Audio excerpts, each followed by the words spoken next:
देखो, मैंने तो लगता है कि जाते समय भी, उस समय भी मैंने कहा था, और थोड़ा देर के लिए निकले थे उस समय भी मैंने कहा, इस जीत के लिए मैं ये कह सकता हूँ कि देश ने एक तो परिवारवाद को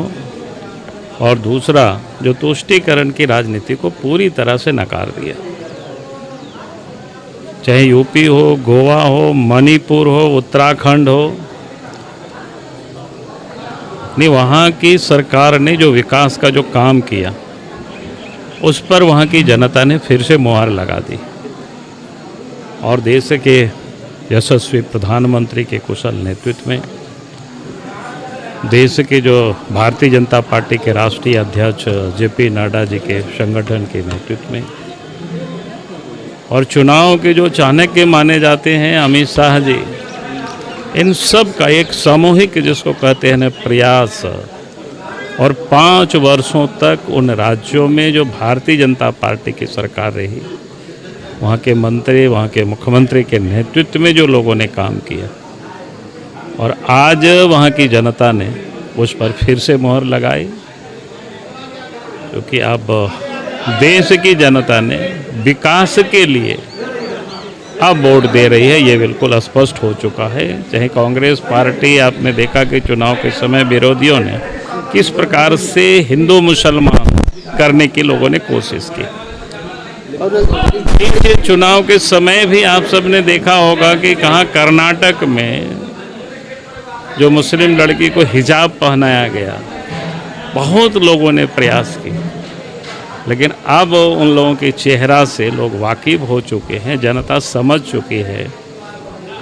कि लोगों को विकास से कोई मतलब नहीं है, समाज को न्याय देने से कोई मतलब नहीं है, सिर्फ वोट के लिए राजनीति करते हैं, नोट के लिए राजनीति करते हैं, परिवार के लिए राजनीति करते हैं। वैसे राजनीतिज्ञों को इस चुनाव में बुरी तरह से लोगों ने लताड़ दिया। लेकिन चर्चाएं खूब रही यूपी में, काबा तो बता दिया ना, फिर से जोगी बा। बाबूलाल जी, एक चर्चा गाहे बगाहे फिर एक बार शुरू हो गई कि इतनी बड़ी जीत मिली है, 4 राज्यों में वापस आ रहे हैं। देखिए, मैं ये कहूँगा कि अगर इस जीत पर अगर थोड़ी सरकार को समझ आ जाए कि हम विकास के लिए काम करेंगे, अब ये तुष्टीकरण की राजनीति अगर वो बंद करेंगे, तो मैं समझता हूँ कि इन लोगों की भला भी होगा, राज्य का भी भला होगा। और नहीं समझेंगे तो जो परिणाम वहाँ आया है, आने वाला कल वही परिणाम झारखंड में भी आने वाला है। क्योंकि यहाँ तो आप सब ने देखा लगातार, भाई भाषा को लेकर के देखे यहाँ पर किस प्रकार से उर्दू को, क्षेत्रीय भाषा उर्दू को पूरे राज्य में, उसको क्या बोलते हैं, क्षेत्रीय भाषा के रूप में स्थापित किया। कितनी मूर्खता वाली काम सरकार ने किया, कुछ आज तक समझ में नहीं आता है। भाई मैं बार बार कहता हूँ लोगों से, अब बिहार के काल से इस राज्य में जो जनजाति है, जो भाषा थी, उस भाषा को इसलिए जोड़ा गया था क्योंकि इस क्षेत्र में कोई भी कर्मचारी आएंगे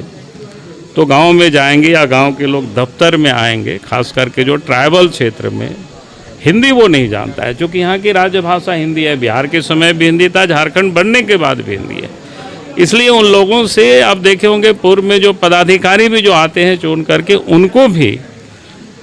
ये जनजातीय भाषा सीखना होता है, उसको एग्ज़ाम दे करके पास करना होता है। और इसीलिए जनजातीय भाषा को यहाँ किया गया कि भाई ताकि उस भाषा के जानकार होंगे, ताकि कोई दफ्तर में आएंगे तो उनकी बातों को समझ सके, या ये भी उन लोगों से कुछ संवाद कर सके। लेकिन यहाँ तो आप वोट की राजनीति के लिए तरह तरह की हथकंडे अपना रहे हैं। आपने देखा होगा कि उर्दू को पूरे राज्य में, सभी जिला में एक अतिरिक्त, जिसको बोलते हैं ना, कि उस